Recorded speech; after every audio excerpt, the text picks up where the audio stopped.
নমস্কার সবাইকে। আজকে চলে এসেছি একটা ডায়েট ভিডিও নিয়ে। তো ডায়েট প্ল্যান কিভাবে করবেন, কিভাবে খাবেন সেটা নিয়ে ভাবছেন এবং আমার কাছে মেসেঞ্জারে যারা অ্যাডভাইস চাইছেন, "বলো বনু, বলো দিদিভাই তুমি কি ডায়েট করছো?" তো তাদের জন্য আবারও একটা ডায়েটের থালি নিয়ে চলে এসেছি। আজকে ডায়েটের থালিটা ছিল লাঞ্চের।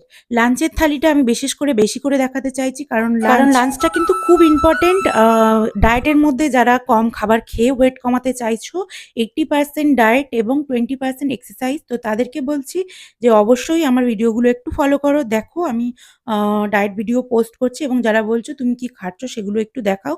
তো তাদেরকে আমি আজকে এই ভিডিওটাতেও দেখিয়েছি, আগের ভিডিওতেও আমি পোস্ট করেছিলাম। তো আজকে আ ডায়েটের থালিটা আমি রেডি করে নিচ্ছি। তো দেখুন, ১ম এ আমি আবারও সেই ছোট্ট একটা কাপ নিয়েছি, সেই কাপের ১ কাপ ভাত নিয়েছি।